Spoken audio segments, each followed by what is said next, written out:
Welcome to the Fantasy's Finest Fantasy Football Podcast. Here are your hosts, William Spencer, Jalen McQueen, and Mark Carter.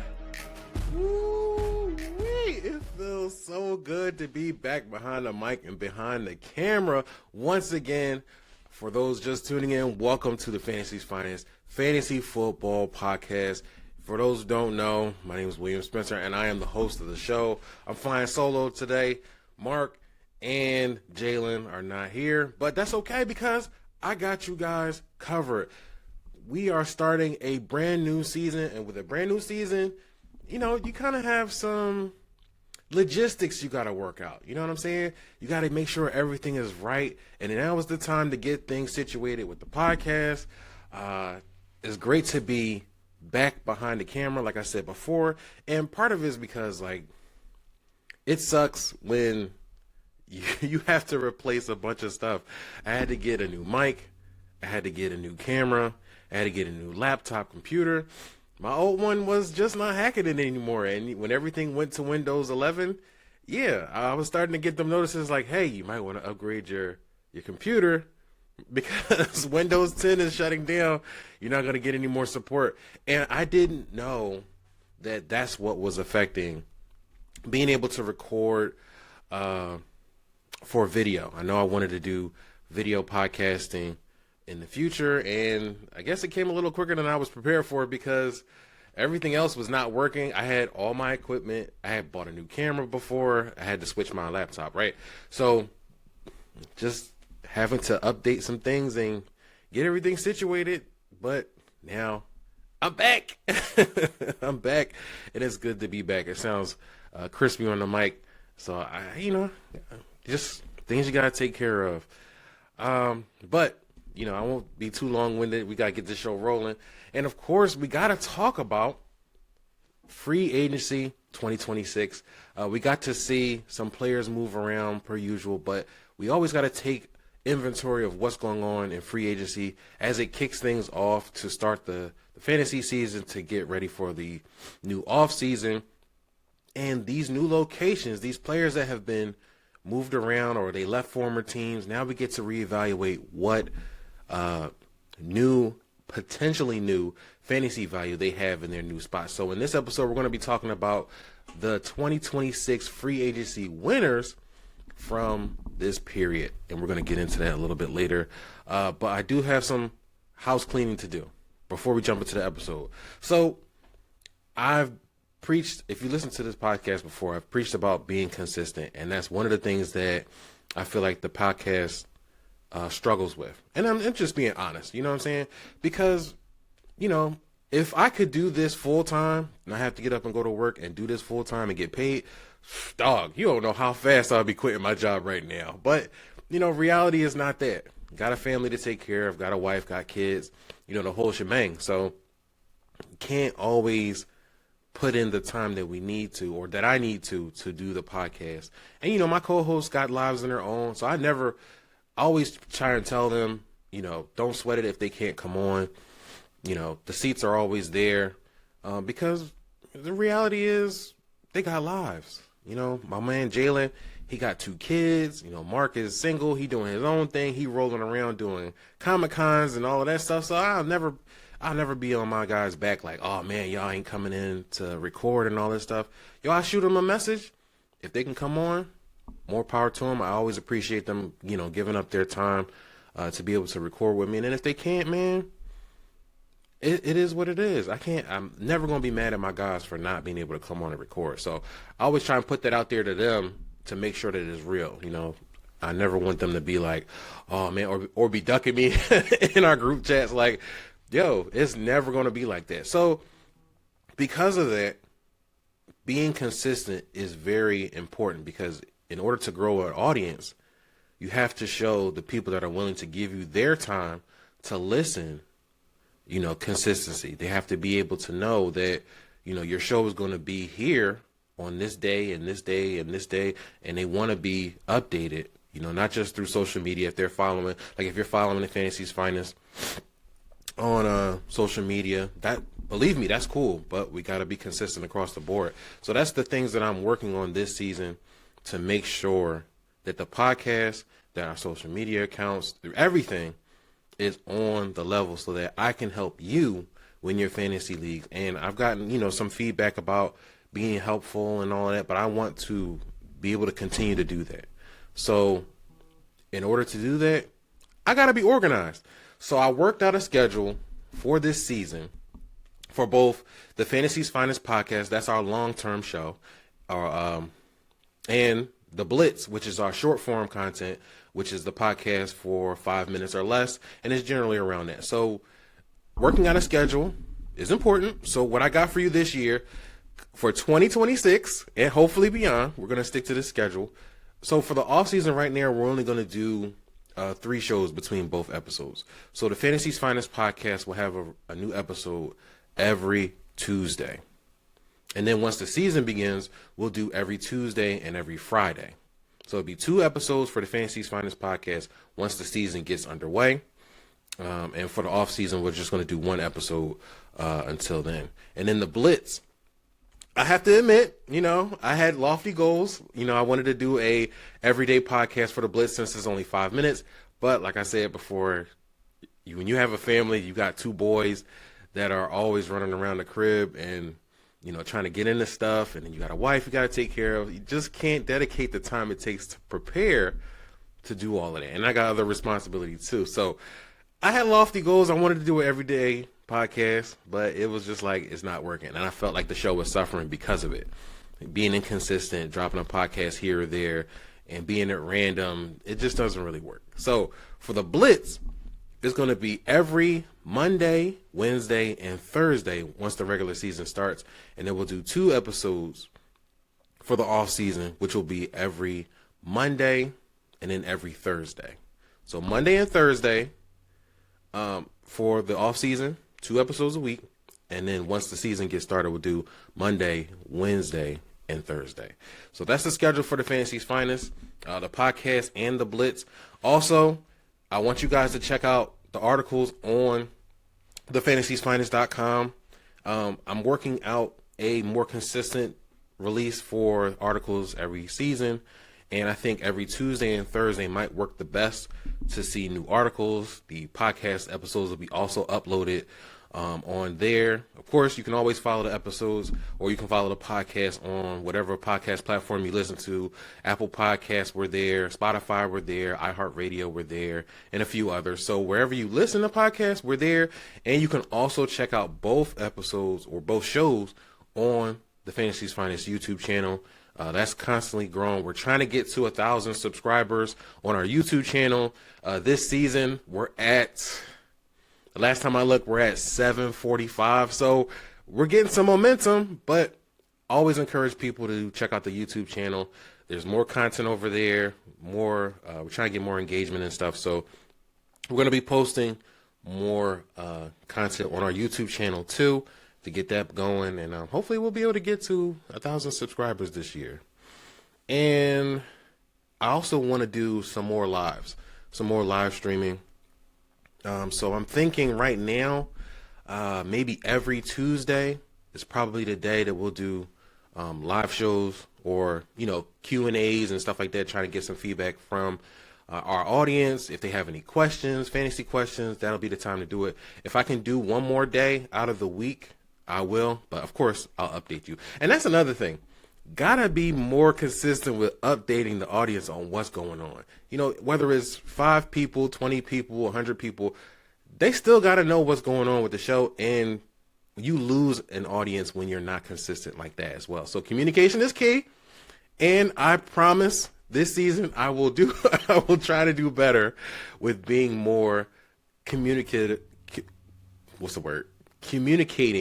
with the audience, with the followers, to let you guys know what's going on with the show and, things of that nature. So, it's a lot of work behind the scenes to do podcasting and make sure that you have content and make sure that you're doing things that are engaging to the audience that make them want to stick around. So it's a little bit of work, but like I've always said before, like I love fantasy football. I love being able to help people. And, if I can help you win and talk trash in your league, I am all for that. So, that's why I want you guys to watch. I want you guys to watch and listen and all that good stuff, because we help each other. You know, I get your attention, your engagement, you get my advice, and hopefully it helps you win. So that's the goal. Now, before we jump into the podcast, I got one thing I need to talk about, and it's a little bit Cowboys related, but it's more to do with what's been going on in free agency so far. So most recently, Myles Garrett has had his contract adjusted. He's got some more. He's freed up some more cap space, I believe, for the Cleveland Browns. And the adjustment caught the attention of a lot of Cowboys fans and Eagles fans, partly because the higher-ups are doing their league meetings right now. And, you know, a picture was caught between GM Andrew Berry from the Cleveland Browns and, you know, Howie Roseman from Philadelphia Eagles. And, you know, speculation started that, Howie's probably talking to Berry and see if he can get Myles Garrett. And then the Cowboys were, of course, linked to it because Myles Garrett is doing his, you know, thirst traps. He's working out with a Dallas Cowboys hat on. And you know how it goes. Everybody wants to use the Dallas Cowboys to prop up whatever situation they got going on. And the problem is that as cool as it would be to have Myles Garrett on the Dallas Cowboys, we have to be realistic in the fact that the cost to get Myles Garrett is going to be astronomical. We just saw Max Crosby go to the Baltimore Ravens for 2 first-round picks. What do you think it would cost to get Myles Garrett away from the Cleveland Browns and to the Dallas Cowboys? Now, if you're willing to give up 3 first-round picks or more, you know what? More power to you. I totally understand that point of view. Myles Garrett is, I've seen people call him a force multiplier. He's an exceptional generational talent. And I get all of that. I really do. I've even seen people talk about, we need to trade George Pickens in order to get or facilitate that kind of trade. So you trade George Pickens and 2 first-round picks or 3 first-round picks, and you get Myles Garrett. I'm past the point of trying to trade George Pickens. I never wanted to trade him from the get-go, but I'm not about poking a hole in my offense in order to help my defense.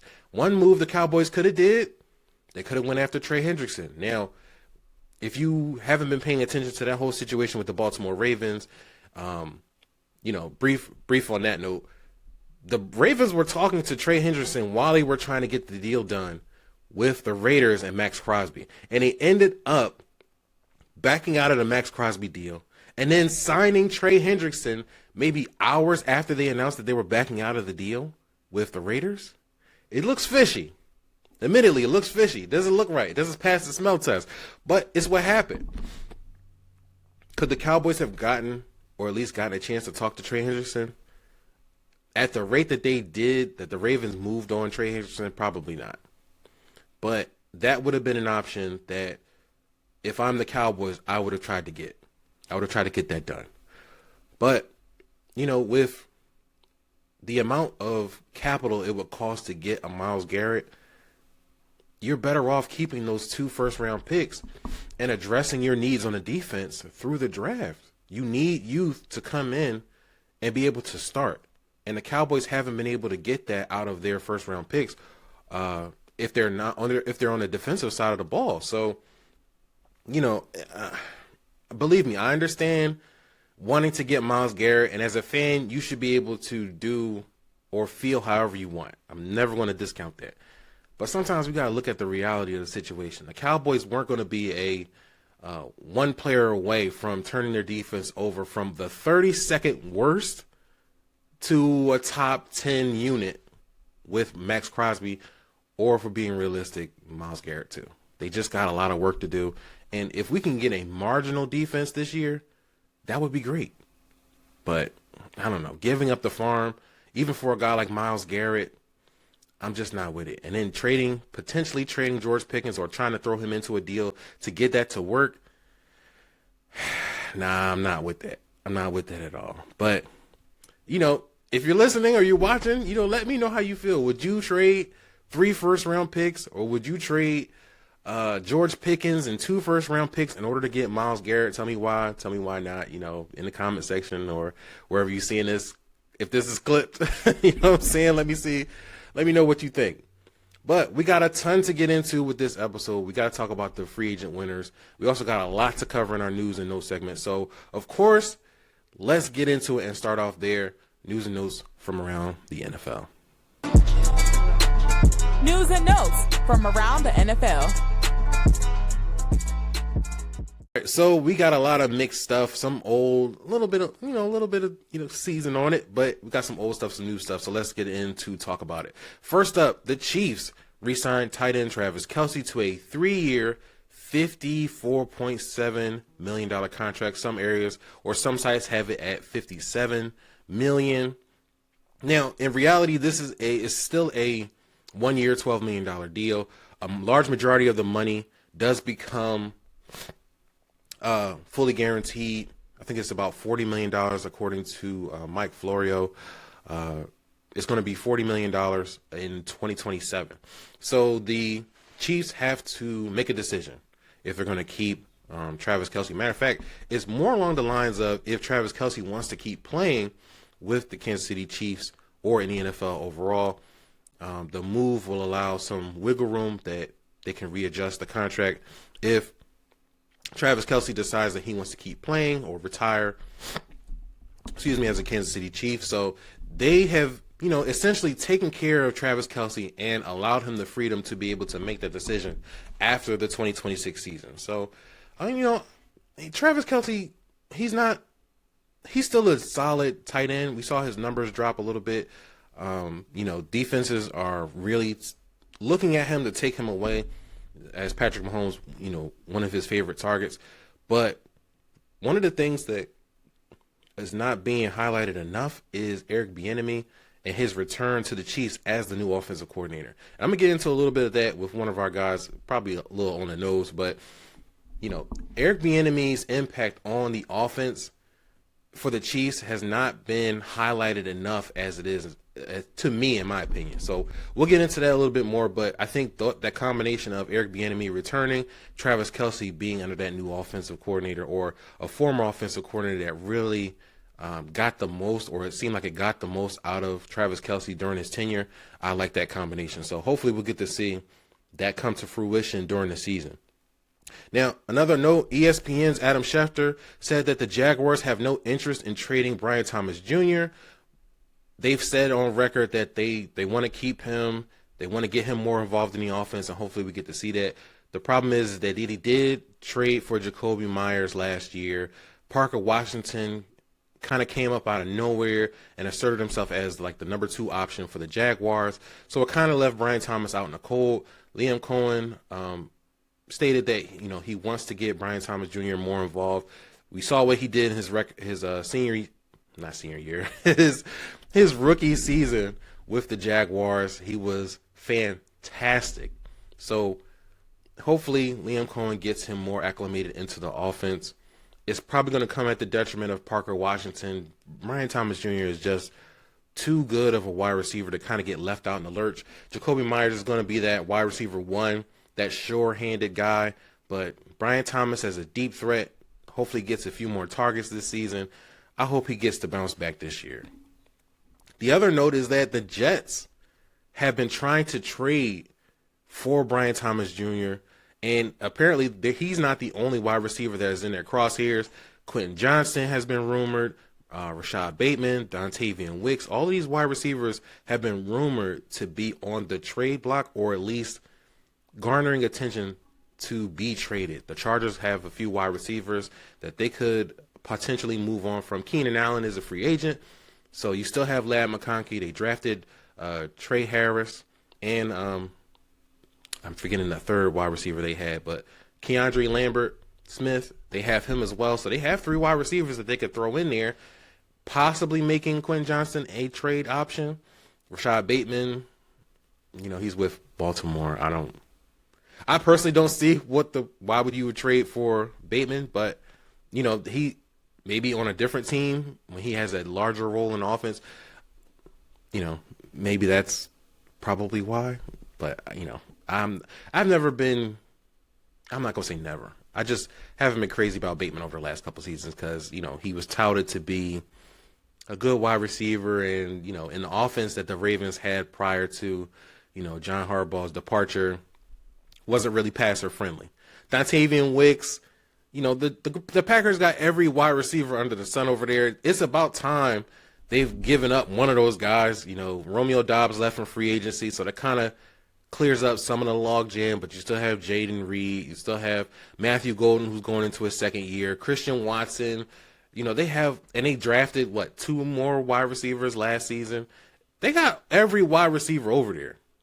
Every young guy over there. So it wouldn't make sense for the Packers to try and move Wicks, but I'm not enamored with him either. So it's like, if you go to, the Jets, is that really going to boost your fantasy value? It's the Jets. And, we'll see.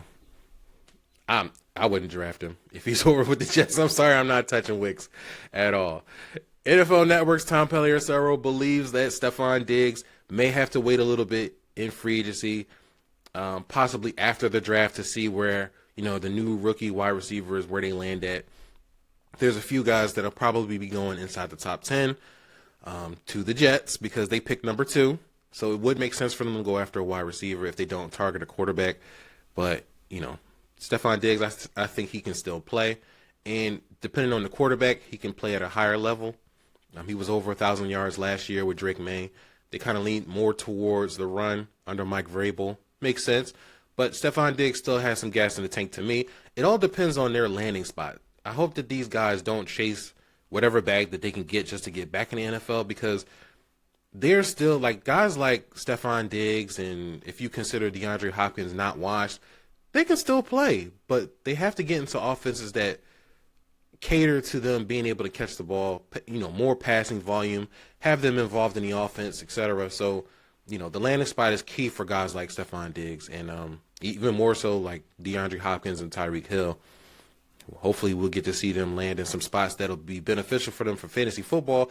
And then, you get a little value out of those guys because they'll be going a little bit later in drafts. The name's still going to carry some weight, but you know how that goes. All right, Steelers owner and president Art Rooney said that he expects quarterback Aaron Rodgers to decide whether he wants to re-sign with the Pittsburgh Steelers before the 2026 NFL draft. Now, Pittsburgh's Post-Gazette Gary Dulick reports that Rodgers told Rooney and the Steelers general manager Omar Khan that his decision-making process wasn't going to take as long this year as it did last season. What does that mean? And I only say that because why do the Steelers have to wait for Aaron Rodgers to make up his mind in order to decide whether he's going to come back or not? You should know how you feel about whether you want to come back to the Steelers. Mike McCarthy is there. You've had a relationship with him before during your Green Bay Packer days. They've added a new weapon. I'll get into a little bit of that later. But, they got a decent wide receiver core. They got some options now. And it's all right, you should know. I don't get the whole waiting thing for Rodgers. The season's been over for a few months now. 1 or 2 months, January, February, I can see you sitting back and you know what, man, let me just get off of football real quick and figure out what I want to do and go from there. But March, come on, man, you should be hitting up the phone look, man, listen, Steelers, I want to come back. Or Steelers, I think that, I'm going to call it a career. I had a great time, put up some decent numbers last season with you guys. But you know what, I'm getting older. I don't want to hold you guys up because free agency is about to begin, and there's some quarterbacks out there that you could probably, bring in to be your new franchise guy or at least get you over the hump. Is it money? If you're talking money or something like that, yeah, that's the conversation you should be having. But to drag it out to the draft to April, come on, man. You're not getting younger. What's the holdup? I don't know. All right, let's move to the Philadelphia Eagles because, they've had drama this offseason in regards to A.J. Brown and whether they're going to trade him or not. Eagles GM Howie Roseman said that A.J. Brown is a member of the Eagles when asked about ongoing trade speculation involving the wide receiver. Now, this has been his static answer most recently, because people keep asking about whether or not, AJ Brown's going to get traded. Are they going to move him? When are they going to move him? Is it going to be a pre-June 1st move? Are they going to wait till after June 1st in order to trade AJ Brown, not get hurt with the dead cap that they would take if they flipped him before, June 1st? All of those things make sense. But what people are starting to notice is that this is a stoic answer. And some believe that, AJ Brown will be dealt after June 1st. The Eagles won a first round pick, or they reportedly are in on getting a first round pick for AJ Brown. The problem is that AJ Brown is going to be an older wide receiver. He's going to be 29 this year. He's not getting any younger. There were rumored reports about some knee issues that he's been having, which was one of the reasons why his play dropped off. AJ Brown's been disgruntled with his role in the offense. Sean Mannion has been brought in to hopefully try and mend that fence about what his role could be. It's been a mix of low-key drama. Like, it's not huge because AJ Brown hasn't really said much. If anything, he kind of trolled a little bit when he was on the Patriots podcast with Julian Edelman a couple months ago, and he kind of winked in the camera when he was like, we're all Patriots, and he went, hey, you know what I'm saying? Like, that took social media by storm, and I kind of get it, but outside of that, AJ Brown hasn't really said much, but there's too much coming out of NovaCare to not be speculative about what's going on. So if the Eagles can flip AJ Brown, most recently, the Patriots have been, the team that's been looking to get AJ Brown. Michael Vrabel is there. That's the connection between him and Brown. Remember, Vrabel didn't want to trade AJ Brown to the Eagles a few years ago. That was done without his notice. You saw how pissed he was in the war room during the draft when they flipped him. First of all, just real brief.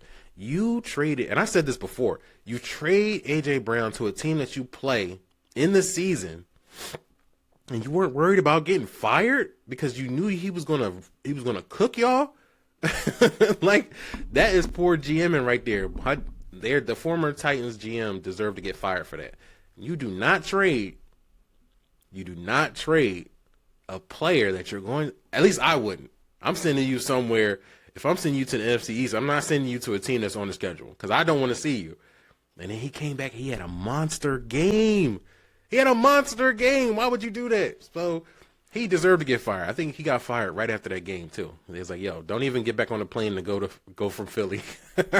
So it makes sense. I hopefully the Eagles figure out what they're gonna do. They do get a significant cap savings by trading AJ Brown after June 1st, and it seems like that's the logical move for Howie Roseman. If they were to flip him, I think the New England Patriots would give up a first-round pick. They would give up that 31st pick. It's basically a second-round pick. You're not getting anything higher from a team that's already picking up early in the draft. It doesn't make sense because why would a team that's picking in the top 15 give up a first-round pick for a 29-year-old wide receiver when I could just grab one of the new guys coming out and rebuild my team that way and save some money? So, it never made sense that a team picking up that high was going to come back and target AJ Brown like, yo, we're just one wide receiver away from turning our team around. No, you're not. And you had, teams like the Rams trying to jump in at the last minute, but it looks like the Patriots are going to be the team that's going to be trying to continue to bargain with the Philadelphia Eagles to get AJ Brown. The Jets head coach Aaron Glenn said that there is no doubt about it, Geno Smith is going to be the starting quarterback for the New York Jets in 2026. How do you feel about that? Because on one hand, we've seen Geno Smith be decent, right? We've seen him be decent. Last year, he sucked. There's no other way to call that. He was not good. So the Jets having Geno Smith as their starting quarterback is kind of underwhelming a little bit. They still have Garrett Wilson, but they still need to address that wide receiver position. They don't have, and like we said earlier in our news segment, they're looking to add another wide receiver, whether it's through trade or through the draft. And the closer we get to the draft, the more realistic it becomes that they use I feel like they'll use that first round pick, second overall, to be able to get a wide receiver, because you should know one of the top guys that's out there. What is it? Jordan Tyson that has been talked about recently. Carnell Tate is another wide receiver that's been garnering a lot of attention. So I'm considering him to be the best wide receiver in this draft. You're only going to get one shot to get one of those guys. They're not coming back in the second round. So you picking 2 overall, is it high to pick a wide receiver with the second overall pick? Sure. But you're not going to get an opportunity to grab a guy like that later on in the draft. And you pair him with Garrett Wilson, either one of those guys, you're looking at a pretty solid wide receiver group. It's much better than what you had last year. And you give Garrett Wilson some help, because Lord knows he needs it. He was out there by himself trying to ball, and you don't have a good quarterback out there to be able to get him the ball. At least we've seen Geno Smith be able to do that. So hopefully, the Jets figure out what they're going to do. They have 3 first-round picks in the 2027 draft. Could they go for a quarterback this year, to be their future? Probably. But if I got 3 firsts in the 2027 draft next year, I'm waiting. We're not going to be great. The Jets are not going to be playoff contenders this year. You got 3 firsts. Hold on to them bad boys. Maybe you can, march for Archie Manning if he comes out in the 2027 draft. You got a chance to get him. You got 3 shots potentially to get him. Just, wait till next year and get your wide receiver of the future in this draft at the second overall spot. The Athletics, Mike Schneidman, believes that the idea of adding a proven veteran quarterback, potentially like Kirk Cousins, could be enticing to Clint Kubiak and the Raiders. The Raiders have the first overall pick. Fernando Mendoza has been the speculated selection for the Raiders because they need a quarterback, but they don't want to rush him into being the starter just yet. They want him to get up to speed in the NFL. They don't want to rush him in his rookie season. So having a veteran quarterback is a good look. Kirk Cousins would be a adequate option for the Raiders to be able to bring in or bring up Fernando Mendoza until he's ready.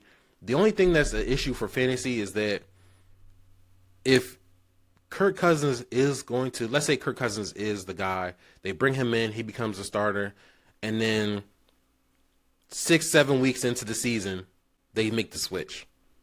If you were looking for a guy that you could draft late, I probably wouldn't go with Kirk Cousins with the Raiders, but if he becomes like a waiver wire option, cool, you pick him up and he can get you a couple of games.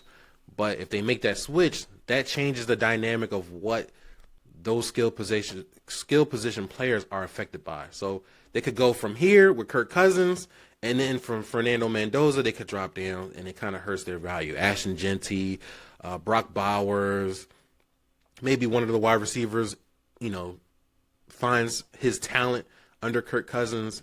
That kind of changes when you throw in a rookie into the mix. Like we saw it work out with the Giants last year.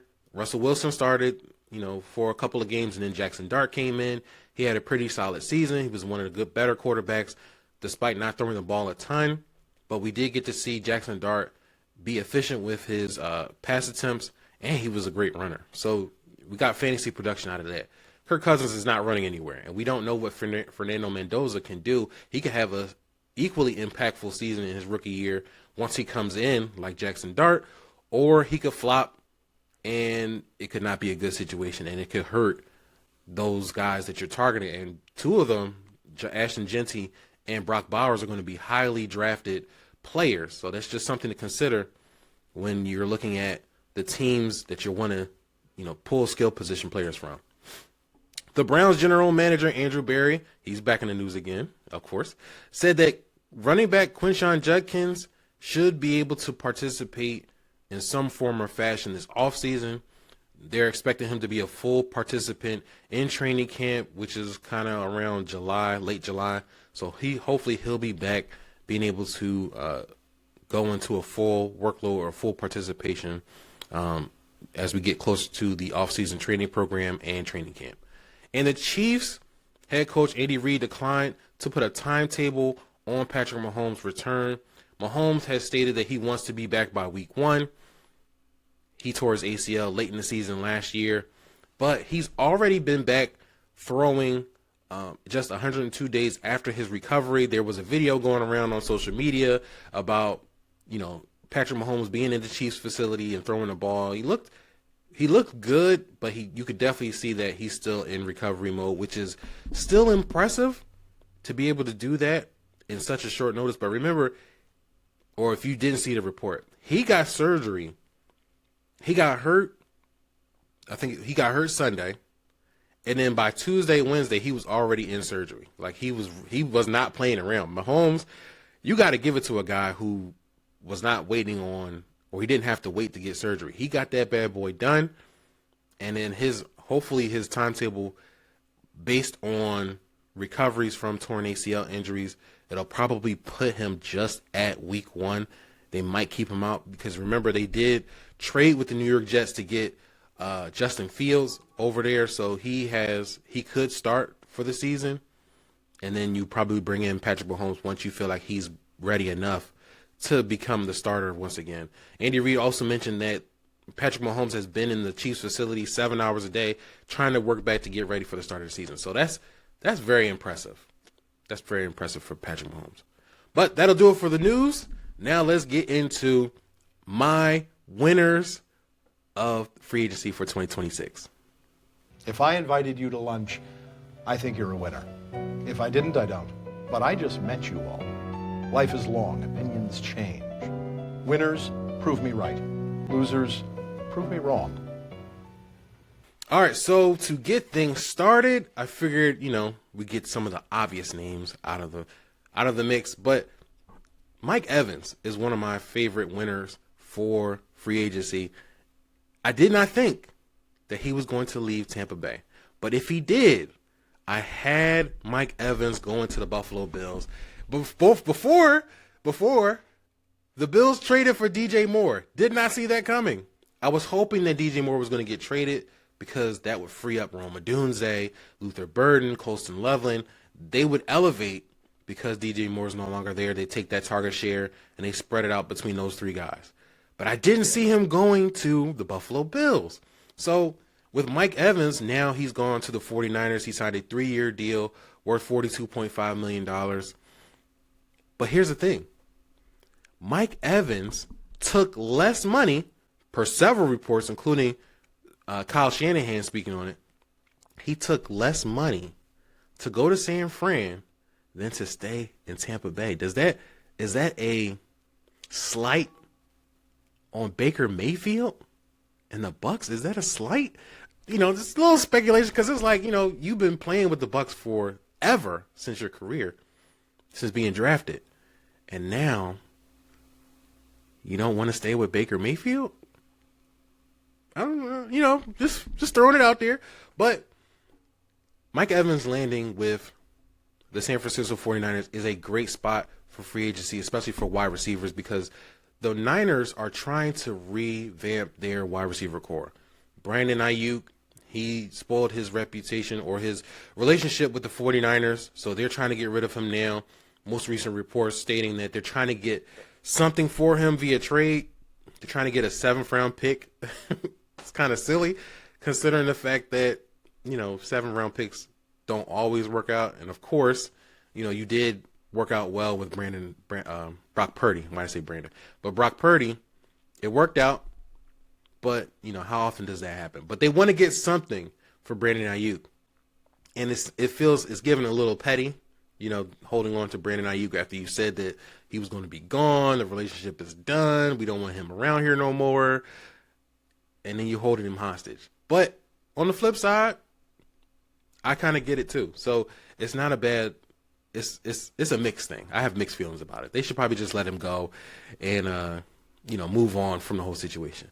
But Brandon Ayuk is done. Juwan Jennings is also a free agent. Ricky Parasol's still there, but he hasn't really panned out yet. He's shown some flashes, but he gets hurt. He got hurt. He got shot before. That wasn't to any fault of his own, but, he's had hamstring injuries.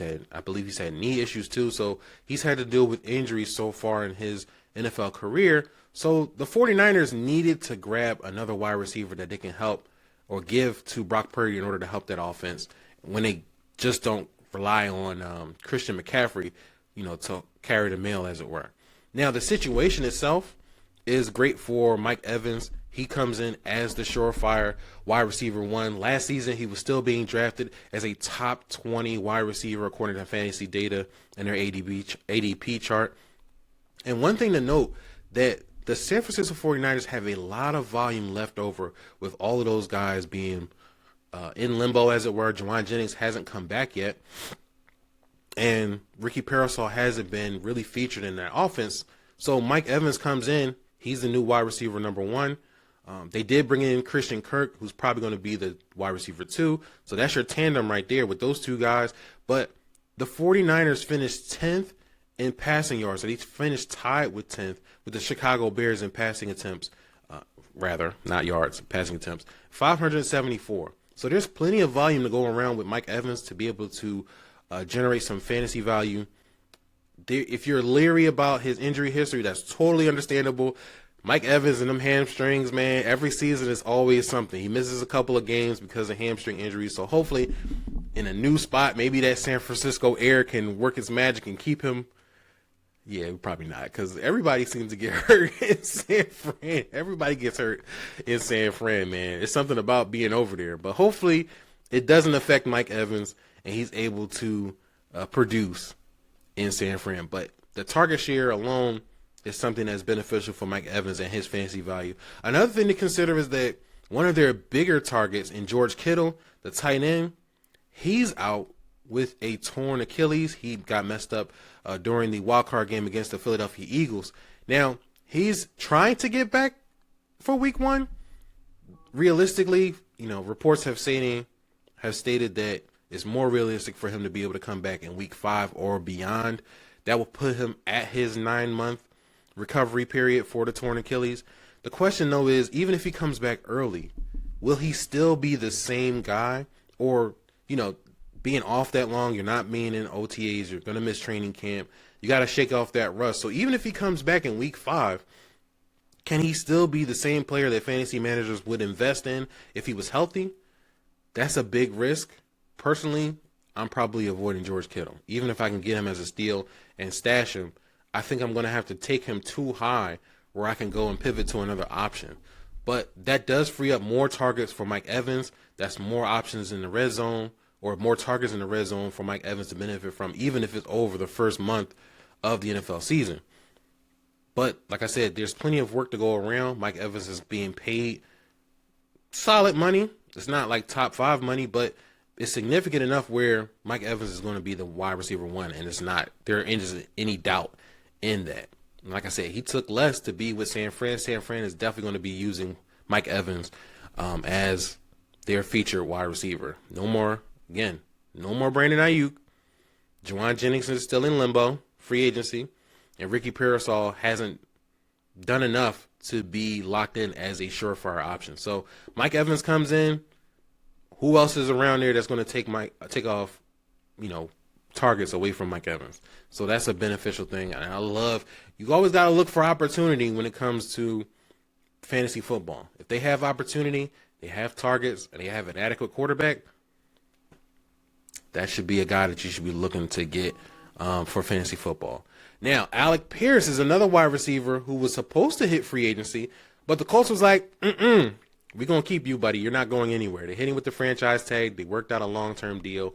4 years, $114 million, $84 million guaranteed. And the best, I want to say this right because I like Michael Pittman, so I don't want to disparage him a little bit, but they signed Alec Pierce to that extension, and then they traded Michael Pittman to the Steelers. So a lot of work that Michael Pittman had last season, 111 targets, 20.3% target share last year with the Colts. Now that goes back to the pool. Alec Pierce is now asserted as the wide receiver 1 for the Colts for the future.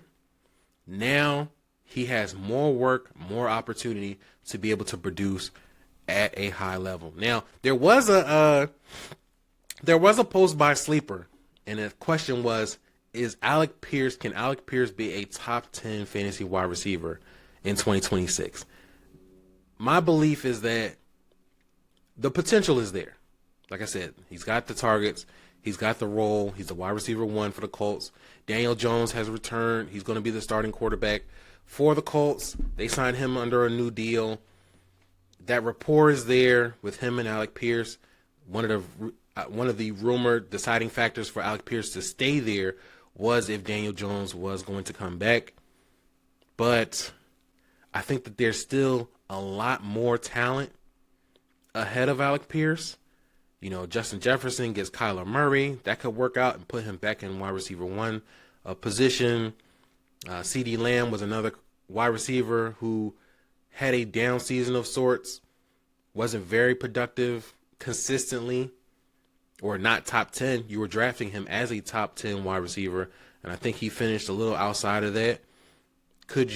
Those kind of guys could have rebound seasons, and among others, and that could push Alec Pierce down. Now, could he be top 12, top 15? I think so. Because of the role that he's in now with Indianapolis, staying there and being in that position as a new wide receiver 1 with the volume. There's not a lot of options, not too many options that'll be like, but man, Alec Pierce can't get on because Josh Downs is taking work from him. Those other two guys, Josh Downs and Tyler Warren, the tight end, they do benefit from Michael Pittman being moved, and there's still plenty of work, I believe, for them to get off. More so Tyler Warren, though. I like Tyler Warren and his situation more so than Josh Downs, but it works for Alec Pierce. I think he's strong enough where he would be a top 12 to 15 guy, or, high-end, super high-end wide receiver 2 if you don't want to take him too high, with wide receiver 1 upside. Like, he would be the guy Mike Evans would be a few years ago, if you understand what I'm saying. But there's so much talent at the wide receiver position that it's going to be I think it's going to be a fight this season to see if Alec Pierce can crack that top 10 slot. He might have it for a couple of weeks. Not saying he's a slouch, but, just something to consider. And then when you look at last season and the difference that it is heading into this season, Alec Pierce was very good for the Colts last year. Led all wide receivers in fantasy points at 12.2 fantasy points per game over the entire season, despite the fact that he was ranked 3rd in targets. He was behind Michael Pittman and Josh Downs as the Colts wide receivers in targets. Like I said, now he's got the opportunity to come move up into that wide receiver spot, and he's being paid I believe he's getting paid, it's like $28 million a year. So those are wide receiver 1 numbers as far as, cha-ching. So we're going to see if Alec Pierce can live up to the hype, but I think that he can at least be a top 12 to 15 guy, and the role that he has now with the Colts makes it a great landing spot. Now let's switch over to some running backs, and we can't have a winners list for free agency without talking about this dude, Kenneth Walker to the Chiefs. Now, let me get this off my chest because I was talking about it a lot on X. Breece Hall was the player that I was hoping who was going to land with the Kansas City Chiefs. I thought that the Jets were going to let him go, let him hit free agency. But, man, they held on to him. They had a vice grip on that guy. So, with Kansas City and the Houston Texans being 2 of the hottest spots, to me, for free agency running backs to be able to land, and then the Houston Texans went and traded for David Montgomery. That left the Chiefs and New Orleans Saints as the 2 top spots remaining for free agency running backs. And the Chiefs, I think that they knocked this out the park. 3 years, $43 million. He's getting paid top 5 money. They threw a bag at Kenny Walker to be their new running back 1. Last season was too inconsistent. They had Kareem Hunt. Isaiah Pacheco got hurt. Then he came back. He just wasn't the same. Both are free agents. Both are gone. Isaiah Pacheco is actually in Detroit with the Lions. Kareem Hunt's still on free agency. But now we get to see Kenneth Walker be the wide receiver, not wide receiver, I don't know, getting positions mixed up. This is what happens when you talk about wide receivers too much. He's going to be the running back 1 for the Chiefs. Undisputed Remember, we saw him in Seattle last year. You know, he's sharing the spotlight with Zach Charbonnet. He can't get into the end zone because every time he gets down there, Zach Charbonnet's coming in and vulturing touchdowns away from him. But now in Kansas City, he doesn't have to worry about that. He's going to get all the red zone touches unless they bring in another running back, maybe a rookie running back. But with the amount of capital that they put into Walker, I can't see them treating him the way that the Seattle Seahawks did, even in a tandem situation. There's just too much money invested in Walker, especially after what he did in the postseason last year. You're not bringing him in to share the workload, as it were. He's going to be the guy. And if you look at what the Chiefs were able to do with Isaiah Pacheco, with Kareem Hunt, they just weren't consistent enough as fantasy options because they were constantly eating off each other's plate. You couldn't figure out which one you wanted to start, but it just wasn't a good look. And like I said before, Eric Bieniemy coming back to the Chiefs and being the new offensive coordinator, I think it's a good thing that's not being talked about as much as it should be. Eric Bieniemy, under the Chiefs, went during his time to about 2018 to 2020. It was a good year for fantasy when you got production out of the skill positions. Let me say that right. Skill position players. And if you look at the running game, I believe their running game was more improved under Bieniemy than it was under Matt Nagy. And another thing to consider is if you look at what Bieniemy was able to do with the Chicago Bears, with DeAndre Swift, with a 7th round pick and Kyle Monangai, he had Kyle Monangai looking like a guy who was going to take DeAndre Swift's job last season. And then when you look at fantasy points per game inside the red zone, this is the difference between what Seattle was doing with Kenneth Walker as opposed to what Bieniemy was doing with DeAndre Swift and Kyle Monangai, and what the Chiefs looked like with Kareem Hunt and Isaiah Pacheco. Now, Walker was ranked 41st in fantasy points per game inside the red zone. It's inside the 20-yard line. 41st. Isaiah Pacheco with the Chiefs last season was ranked 55th. The best the Chiefs had was Kareem Hunt, who was ranked at 20th. Now, conversely, DeAndre Swift was better than everybody on the list at 17th. And Kyle Monangai wasn't far behind at 36. But he's, you kind of give him a little bit of grace. He was a rookie, 7th round pick. But when you look at the production Eric Bieniemy was able to get with just DeAndre Swift, and then you put him back into a situation where you have one of the best quarterbacks in the league, if not the best, however you want to say it, Patrick Mahomes is up there. Once he comes back, you really get that offense going. And Kenneth Walker, I think he's going to be leaned on even more so this year than he was with Seattle, because Patrick Mahomes is coming back from a torn ACL. They want to get the ball. I figured that they want to get the ball out of his hands a little bit faster than he was last year. You don't want him getting hit too much. Being able to lean even a little bit on the running game with a guy like Kenneth Walker will help Patrick Mahomes not only stay upright, but now you have a more consistent run game, another featured threat that takes some pressure off the passing game for the Kansas City Chiefs. And I think that's the angle that they're trying to play, which makes Kenneth Walker very valuable. And like I said before, they're paying him top 5 money to go over there and run the ball. You're not paying a guy that much money if you're not going to give him the ball. And if you're going to give him the ball, he's definitely going to get the rock in the red zone. Hopefully, the Chiefs beef up that offensive line. And should they address the wide receiver position? Because they have Rashee Rice. They have Xavier Worthy, but they haven't really gotten much out of those guys. Rashee had a great season, a couple of years ago before he tore his ACL. 4 or 5 games, nice stretch. Boom, he was gone. Xavier Worthy, he was supposed to be the wide receiver 1 coming out this year. Boom, Travis Kelce runs him over and separates his shoulder. So it's like, are we convinced that the Kansas City Chiefs wide receiver core is solid, or do they need another option? But regardless of whatever you feel about that, Kenneth Walker is going to be very valuable for the Chiefs this year, for Patrick Mahomes, for fantasy football. There is some concern about his injury history because we know he's been hurt before, but last season should give you hope on the fact that he's very solid and he's ready to tote that rock. So we could be talking about Kenneth Walker being a first-round draft pick in fantasy football in 2026 in a few months. Is it crazy to think that? I don't think so. The potential is there, and I think the potential will be able to push him at least into the back end of the first round, if not early in the second.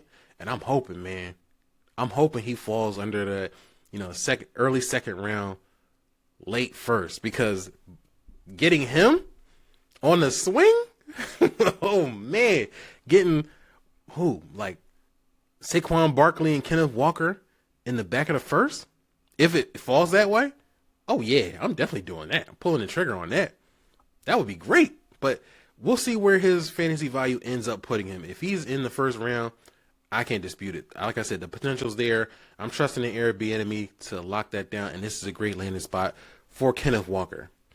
Another running back who's got a good landing spot. I told you the Chiefs were one of the top spots for me after Houston made their move. Now it's the Saints. They signed Travis Etienne to a 4-year, $47 million contract. Now, here's the thing that might twist this up a little bit. More recently stated that Alvin Kamara will still be in the running back room. Now, what does that mean? For me, that means that, he's still going to be a guy who's going to be around. Will he have some kind of role? Sure. Will it be significant enough where it impacts Travis Etienne? And I'm saying his name wrong. It's not Travis Etienne. It's Travis Etienne. He came out recently and said, that's how you properly pronounce his name. So let me get that right. It's not Travis Etienne. It's Travis Etienne. That's what it is. That's what he said.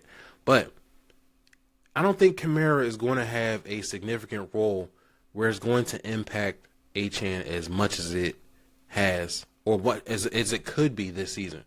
Kamara's not getting any younger. He's going to be 31 this year. His role, his production, his everything, even for fantasy football, has not been great over the last couple of seasons. His durability is now coming to question. He keeps getting hurt. He keeps getting season-ending injuries.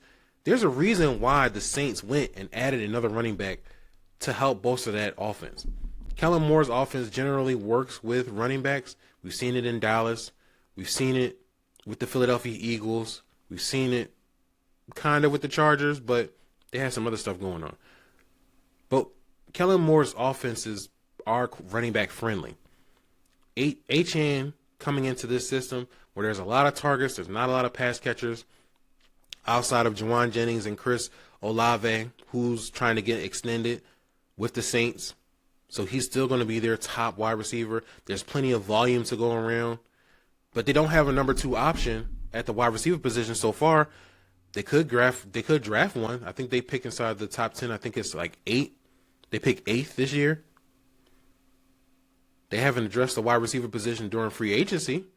So the volume out of the backfield feels like a safe bet for Etienne to be able to go off and be able to produce. He's coming off one of the best seasons he had last year with the Jacksonville Jaguars. He was a top 15 running back last year in fantasy points per game at 14.9, almost 15 fantasy points per game, 1,100 yards, 7 touchdowns. He was top 10 in targets last season, 52, showing that he can still be a versatile threat.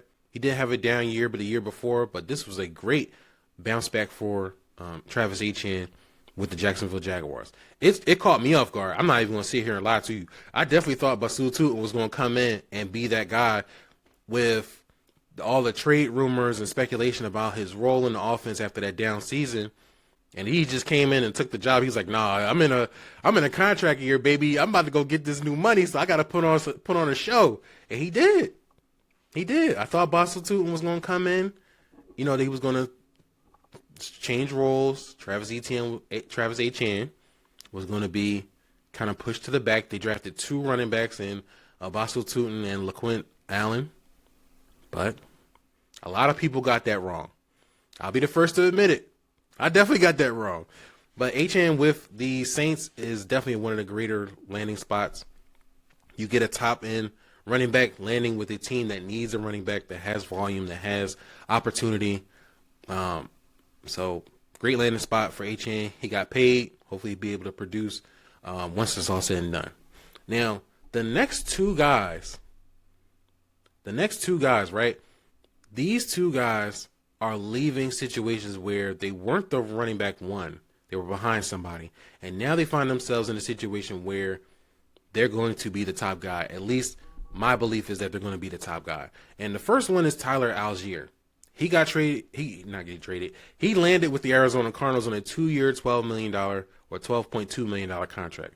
Now, they did keep James Conner. They restructured his contract to keep him on board. Remember, he got hurt last season, season-ending injury. But he's getting older. Trey Benson played a couple of games, and then he ended up getting hurt, out for the season. So the Cardinals went and got a former 1,000-yard rusher in his rookie season before the Falcons went and got Bijan Robinson, and the rest is history. Now, I'm going to keep it a buck with y'all.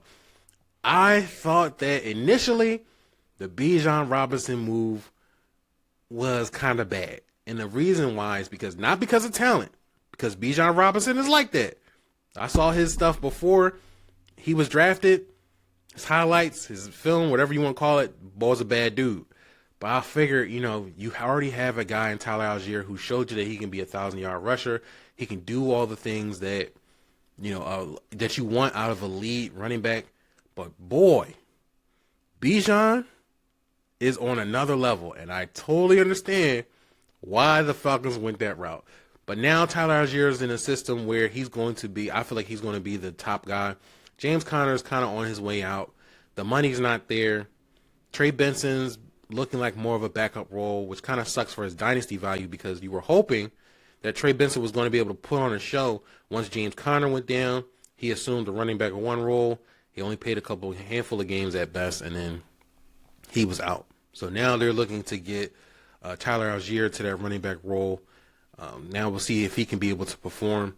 He's a running back that you could probably get later on in the draft, but he's now going to be the top option for the Arizona Cardinals. I like that landing spot. And similarly, it's like Travis Etienne and Alvin Kamara. You have an older running back who's looking like it's going to be on his way out. Could still have a role, but more than likely the newer guy that's been paid is going to get the lion's share of the work. He's going to be the more valuable asset in those systems. They just have a similar situation. Just wanted to bring that out. The other guy that I was talking about is Rico Dowdle. He's with the Steelers. Signed a similar deal, 2 years, $12.2 million contract. But here's the thing. I firmly believe, I'm going to put this out there, I'm going to stamp this. I firmly believe Rico Dowdle is going to be the running back one for 2026. Jaylen Warren is decent, right? But what we saw Rico Dowdle do last season with the Carolina Panthers was outstanding. And if you manage to pick him up off the waiver wire, more power to you. From weeks 5 through 15, he was averaging 17.4 fantasy points per game, and he was the running back 7 overall from those weeks. Ridiculous. And, of course, my Cowboys caught a beat down. He was like, yo, you better buckle up. And they ain't take him serious. He started running all over them. He ran over them. He ran over the Miami Dolphins. It was wicked. But now you put him over with the Steelers. Whatever their quarterback situation is going to be, we don't know. But Rico Dowdle I think he's going to be the running back one. He has Mike McCarthy over there. Remember, there was a little bit of a power struggle between Mike McCarthy and Jerry Jones when they brought Ezekiel Elliott in, and it was just shenanigans. And then once Rico Dowdle ended up getting the running back job, Dak Prescott ended up getting hurt, and the offense just wasn't the same. But we saw what he was able to do last season. He's a productive running back for fantasy football, and he finished top 12 overall. With a slow start. Remember, Chuba Hubbard went down, and it kind of freed up Rico Dowdle, and then Chuba Hubbard came back later in the season, and it kind of mucked things up a little bit because they were starting to share the role instead of Rico Dowdle, proving himself that he should be the starter. But, of course, Carolina invested money into Chuba Hubbard, so they weren't just going to make him sit out on that contract. He was going to be the guy. And like now, people are speculating that, Chuba Hubbard is going to be, he's going to have a bounce back year this year. And it's quite possible because you don't have another option there. Jonathan Brooks is coming back from injury. He was hurt last 2 seasons. He could be a tandem back. They could split the workload. But you don't know what you're going to get out of Brooks, and you don't know whether he can stay healthy. So Chuba Hubbard, a bounce back season makes a lot of sense. But Rico Dowdle with the Steelers, I think he's going to lock it in. He's shown you that he can be a versatile running back. He's a 3-down guy. He can carry the workload. He can carry a heavy workload. Jaylen Warren just feels more like a complimentary back. He wasn't bad last year, but even then with Kenneth Gainwell. Too many Kennys out there. Kenneth Gainwell last year, he was still splitting the workload, and I believe Kenny Gainwell was the better running back in terms of fantasy production. And he was seeing more work in the passing game. So if those things were accurate, what's that mean for Jaylen Warren this year? And they haven't really talked about it. And if you are a Caleb Johnson owner, might as well go ahead and drop him, because Caleb Johnson may not see the light of day, even if an injury occurs ahead of him. He probably needs to be traded and go to a different team and try and rehash his value, because his rookie season was not off to a great start, and then he got buried in the depth chart. So Caleb Johnson, I had high hopes, but it's not looking like it's going to be good. So Rico Dowdle with the Pittsburgh Steelers looks like a great landing spot. 2-year deal to kind of lock in and see how far they're going to use him, if they're going to draft another running back. It's possible, but I don't think Jaylen Warren is going to be able to put up much of a fight in order to make that a shared situation. Rico Dowdle just does everything that Jaylen Warren can do, but better. So it makes more sense to have Rico Dowdle become the starting running back. Plus, Mike McCarthy is new there. He's a new head coach. I believe he went out and got his guy in free agency. He went out and got his running back. So if that's the case, there's no real loyalty to Jaylen Warren outside of, having a complimentary role to Rico Dowdle. And then one of the last guys on my list is Wan'Dale Robinson with the Tennessee Titans. Now, Wan'Dale Robinson had a fantastic year, for, football and for fantasy football. He was pretty solid. Over 1,100 yards, 4 touchdowns. He was good. He signed a 4-year deal, $78 million with the Tennessee Titans. That, to me, means he's definitely going to be a featured piece in that offense. Brian Dable comes over from New York. They both have a relationship from their time with the Giants. Looks like they just locking it in. It looks like it's going to be one of those situations where Wan'Dale Robinson is going to be a featured piece in an offense that's familiar with Brian Dable and et cetera. Front door doorbell. And, of course, somebody's ringing my doorbell. I don't know who that is. I wasn't expecting anybody. They're going to have to wait. But Wan'Dale Robinson with the Tennessee Titans is going to be a good fit. I think that's going to be a great situation. Cam Ward likes to use wide receivers out of the slot. We saw that with Kamari DK last season. 63% snap rate out of the slot, 60% snap share overall. And then he saw 74 targets last season for a 13% target share with the Titans. DK was garnering attention because of how much work he was getting out of the slot. Calvin Ridley went down, so it kind of opened up things for DK to be used more in that offense. He showed some flashes, but I think this is where Wan'Dale Robinson comes in and he takes over that slot percentage with Cam Ward and under Brian Dable. So that's a situation to look for. Now, are you going to reach for Wan'Dale? Probably not, but you may not have to. He could be a solid flex option on a team that has a flex spot or a wide receiver 3 role. I would definitely consider adding him on my fantasy team. But this situation, especially with how Brian Dable uses the slot, Wan'Dale Robinson took off last season out of the slot. Last year, he was one of the best wide receivers in the league playing out of the slot. He was very dangerous.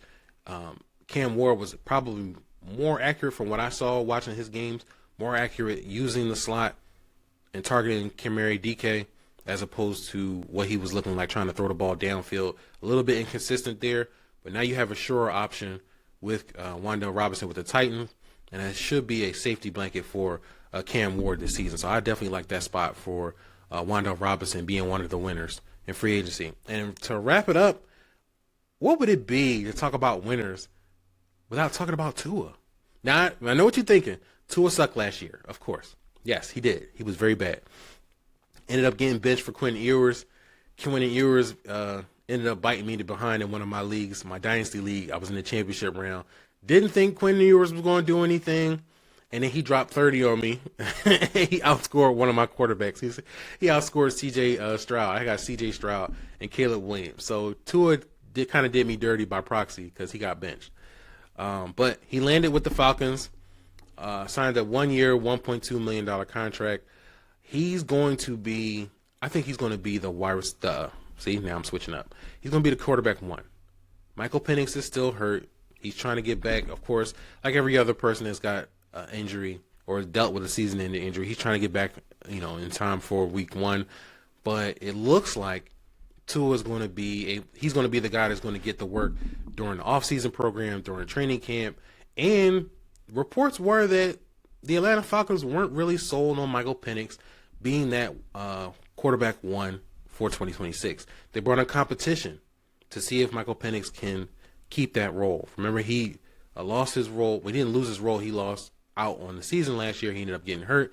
And then Kirk Cousins ended up finishing strong, had a 5 or 6 game winning streak down the stretch towards the end of the season. He looked decent, but comparative to Michael Penix, wasn't great. Penix wasn't great before Kirk Cousins came in. So now Tua is in a position where he could run away with the quarterback one spot if Michael Penix is either not ready for week 1 or he doesn't get any work during the offseason program, and Tua just looks like the better option because they don't have anything else to compare to it. There weren't any reports about the Atlanta Falcons bringing in another quarterback, but it looks like if it's just 2 of those guys, if it's just Michael Penix and Tua Tagovailoa, Tua could win the job by default. And if that's the case, he's got the weapons.